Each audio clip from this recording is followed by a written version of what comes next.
La consommation d'ice qui inquiète les pouvoirs publics, notamment aux Marquises. Nous vous l'annoncions hier, la délégation pour la prévention de la délinquance des jeunes s'est rendue à Nukuhiva et Hivaoa la semaine dernière. Menée par Teiva Manoutai, elle a pour but de mettre en place un observatoire de la jeunesse et de la famille en Polynésie. Teiva Manoutai, bonsoir. Bonsoir. Vous êtes donc à la tête de cette délégation. Vous revenez des Marquises. Alors, d'abord, pourquoi les Marquises alors que la délinquance est en augmentation plutôt sur Tahiti ? La délinquance, elle n'épargne personne, quel que soit le territoire, quelle que soit la commune et quel que soit l'archipel. On est bien loin des clichés paradisiaques d'antan. La délinquance, elle frappe à chaque porte. Et vous constatez aujourd'hui sur les Marquises comme ailleurs, comme à propriété, les problèmes d'addiction. Je vous réfère simplement à la dernière enquête de 2018 sur les conduites addictives des adolescents. 3200 jeunes interrogés. 40% de ces jeunes étaient entre 13 et 17 ans déjà dans une consommation de stupéfiants, de pagalolo ou d'alcool. Voilà les chiffres. Concernant les Marquises, je veux remercier, moi, en tout cas, les élus qui nous ont reçus. Des deux îles, de Hivaoa comme de Nukuhiva, M. Benoît Côté et Mme Fribourg. C'est important parce que dans une île, sur un territoire, quelle que soit la commune, ici également, on a eu l'expérience avec M.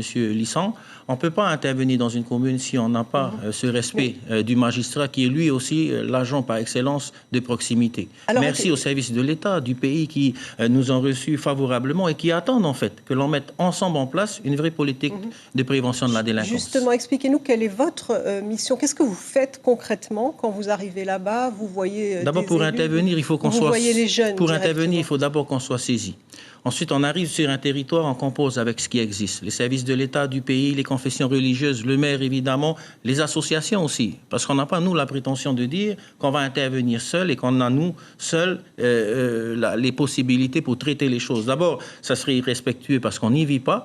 Et puis aussi, ça serait une méconnaissance totale des réseaux de proximité. Donc, on travaille, on interroge, on essaye de dégager des problématiques, de les conceptualiser et ensuite d'apporter une coordination entre tous les services qui existent déjà dans le milieu, et puis après de dire, mais ensemble, sur tel ou tel axe de prévention, on peut intervenir. Alors, qu'est-ce que vous pouvez faire pour améliorer? Parce que, par exemple, le constat, c'est qu'il n'y a plus de pédopsychiatres aux Marquises. Le constat, c'est que les jeunes de 9 ans vendent du cannabis à la sortie de l'école. Qu'est-ce que vous pouvez apporter à cela? Déjà, si l'ensemble des acteurs en sont conscients, quand je parle de l'ensemble des acteurs, ce sont les parents.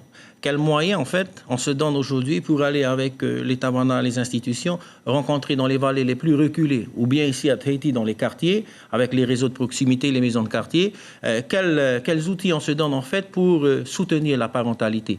On ne va pas y arriver si on commence à culpabiliser ou chercher des responsabilités. Mais par contre, ce qui m'intéresse, c'est de créer des groupes de parole avec les parents, comprendre à un moment donné qu'est-ce qui a pu provoquer cette rupture, ce choc intergénérationnel. Est-ce qu'en effet, c'est la vitesse à laquelle la génération d'aujourd'hui, elle s'est adaptée au numérique, aux technologies, à la modernité, qui est venue finalement à un moment donné peut-être créer un mur entre une génération et celle qui arrive et celle de demain. Indépendamment de ça, c'est surtout d'essayer ensemble de définir une stratégie qui est commune. Moi, je reste persuadé et convaincu aujourd'hui que seul, on n'y arrivera pas. C'est ensemble, et je remercie d'ailleurs toutes celles et ceux qui, à chaque fois, nous réservent le meilleur accueil et essayent de nous guider, finalement, sur les réalités et les problématiques de terrain. Vous êtes issu de la direction de la famille, des solidarités et de l'égalité, la DFSE, qui a multiplié les grèves pour manque de moyens. Est-ce qu'aujourd'hui, cette DFSE, elle n'est pas déshabillée pour habiller cette délégation? Aujourd'hui, nous avons mis en place un protocole avec un certain nombre de chefs de service. Je les remercie parce que c'est que comme ça qu'on va réussir. On ne va pas réussir en se divisant et ce n'est pas une bonne image qu'on donne à la jeunesse. Vous travaillez en coordination. Si on veut donner une image crédible à la jeunesse, aux parents, aux maires et aux associations qui nous regardent, il faut être ensemble et solidaires. Ce problème a été réglé dans la mesure où avec Mme Honkyu et son équipe de direction, nous nous sommes rencontrés il y a 2 semaines et nous définissons aujourd'hui, j'ai envie de vous dire réellement, les protocoles d'intervention. Comment nous, on peut aider la DSFE, comment ils peuvent nous aider. Aujourd'hui, c'est le partenariat qu'il faut jouer, ce n'est pas la division. Je laisse, moi, tout ce qui a pu être dit avant de côté. D'ailleurs, vous avez vu que je n'en fais pas cas. J'avance et je regarde devant, je ne regarde pas dans le rétroviseur. Merci beaucoup, Teiva Manoutai, d'avoir répondu à nos questions.